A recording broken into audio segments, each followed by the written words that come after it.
Ooh, I cut my head off.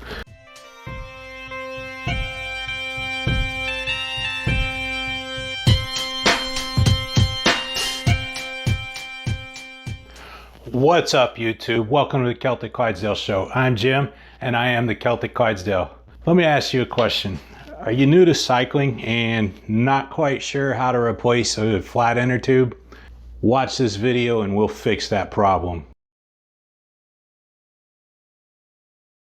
First off, to change out a flat inner tube, you're going to need a few things. The spare inner tube, some tire irons, air supply. And for an air supply, you can either have a pump or you can have one of these guys, which is basically a CO2 cartridge inside a canister. It uses a CO2 cartridge to air up your tire.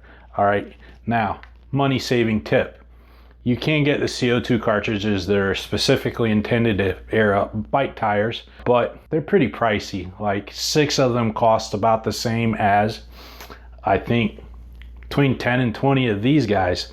All right, now the difference is the ones you get are specifically intended for bicycles. They're typically 20-gram cartridges, which will probably put your tire up to around 115, 120 pounds, you know, spot on where you want it. And these will get you up 95, 90 to 95 pounds. It'll get you to the end of the race, no problem. And worst comes to worst, I mean, these are cheap enough that if you really want to be up to that 115 pound area, use 2 of them, all right? And the second one will get you up to your 115 pounds. You won't even use the whole thing. But basically the way this works is, in the case of mine, get a little canister, you'll drop your CO2 cartridge in there. You got the head that has a trigger on there, and you'll screw this into the base. I'm not gonna puncture it right away, but when you're ready to use it, you'll screw that all the way down.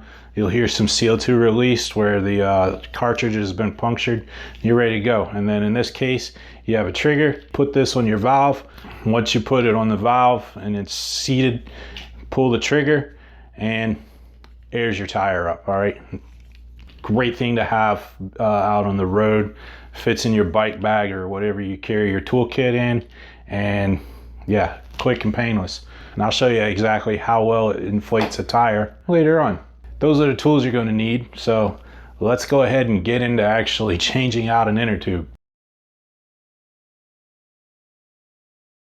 All right, obviously the first thing you want to do is you want to get the inner tube out of your tire. All right, that's where these guys come in. What you'll do is you're going to start with your tire, and you'll take your tire iron and push your tire so you'll see the bead. You get the bead right here, and then if you want to take your tire iron, you want to scoop it up under the bead like so, right? You'll see you got the tire iron up under the bead. Actually hit it when you're near a spoke, so that you can lock it onto a spoke like that. It holds it in place. And the reason for that is you take your second one, you come a little bit further over, push the bead up with your hands, and then you pry that apart. And then you got a little bit more out, come a little bit further, get under there, you pry it apart. Now, if you've got tires that have some fair amount of use on them, at this point, there's a good chance that you can just pull the thing off the rest of the way with your hands, which I can do. If you can't, these are also designed so you can sit it behind the bead and just slide it across the tire like this, and it pulls the bead off. Eventually, you'll get to a point where you can remove this tire with just your hands, and you won't need the tools anymore. Now, you got your valve stem cap. I almost always lose these things. I'm surprised I have that one. And then you've also got a little nut on your valve stem that basically holds up and pushes up against the rim to keep the valve stem from sinking into the wheel when you put your air supply on. Now, I have longer valve stems than I really should have. Different tubes will have different length valve stems. Some of them have shorter valve stems for use with rims with, shorter sidewalls, and of course the other valve stems are longer for deeper sidewalls, and even some of them will have extenders so that you can use like the 90 millimeter sidewalls, 80 or 90 millimeter sidewalls, whatever. But anyway, once you're at this point, it's best to work down at the bottom to remove the tube.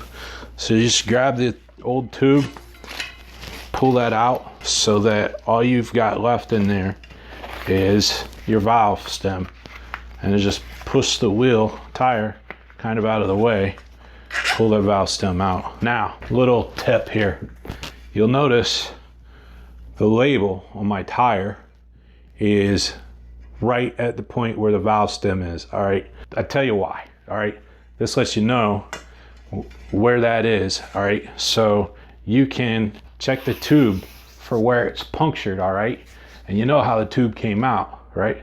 So you figure out where it's punctured, and you can go from your label and you could figure out where on the tire you should be looking to find something that's gone through the tire and punctured your tube. All right, if you have to, sometimes you could pull the tire all the way off and kind of turn it inside out, check it. But if you use your fingers, be careful, because if there's a thorn or a spike or a nail or a piece of glass or something, you could cut yourself, so be gentle about it. Anyway, take your bad tube, and we don't want to trash the planet, so kind of coil it up as tight as you can. So shove it back in your tool bag, take it with you. All right, you have your new tube, but you'll notice it's pretty well flat. All right, and when they're flat like this, they're a pain in the rump to work with. All right, so one of the things you'll want to do is take the tube, hit it with some air. All right, so I got the pump here, just pumping it up just enough so that it rounds out.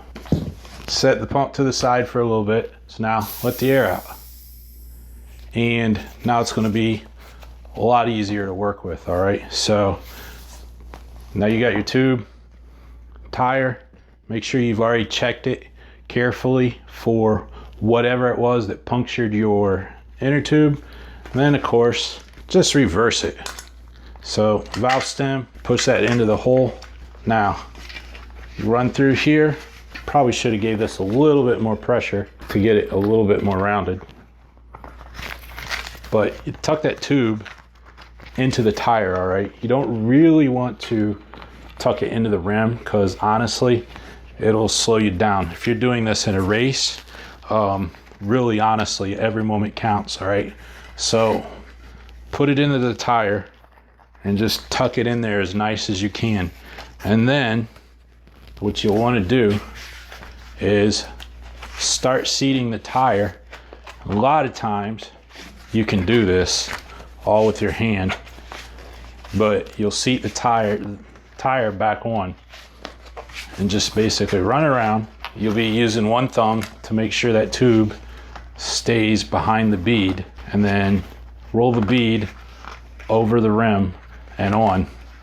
Now you'll get to a point where a lot of times, especially if you're riding on newer tires, you're going to find that, oh man, I can't push the bead over with my hands anymore. And I actually do have relatively new tires on these wheels, so I'm kind of at a point where I can't do that, right? So things get mildly tricky at this point. You need to get this bead back in there. So your best bet, take your tire iron. All right, be very careful at this point, because you're going to use the tire iron to pry the tire back on, get the bead in place where it needs to be. Now you need to be careful, because if you pinch your inner tube, you're right back where you started, flat inner tube. All right, so you be careful, make sure your inner tube is out of the way, and get under there. You can feel the rim and just pry it in place, give it a little push to help it, and boom, fully seated. At this point, you're ready for air. If you're using floor pump or bike mounted pump, you know, hopefully you already know how to do that part, but basically set it on the valve, start pumping. If you've got a floor pump, a lot of times you're gonna have a pressure gauge, so you can monitor what pressure you're putting in. And one thing you should know is, for your bicycle and for your tires, what pressure you should be going to, all right? Because it can affect a lot of things, from how well the tires handle to, you know, even how soft a ride you have. But for this, I'm gonna go ahead and show you how the CO2 gun works. Now, if you listen close, once I screw this thing in and puncture the CO2, you'll hear it go. We're ready to go. So I'll take this thing, valve's ready to go.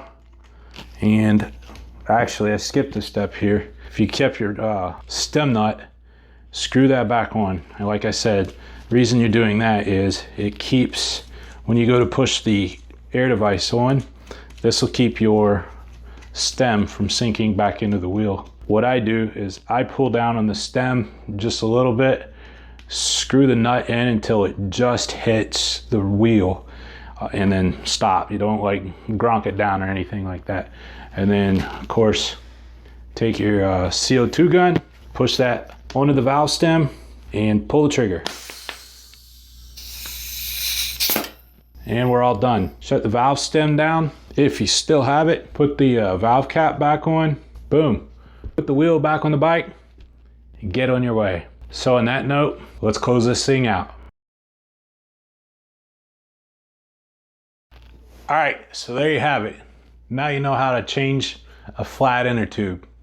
Now, I didn't go into any debates over the, you know, whether it's better to have tubeless wheels or tubed wheels, all right? And I'm just not gonna get into it here. So if you liked being taught how to change a flat tube and it was helpful information, give me that thumbs up. If you're new to the channel or you just haven't gotten around to it, go ahead and hit that subscribe button, ring the bell so you can get notifications for when I upload my videos. And until next time, keep on keeping on.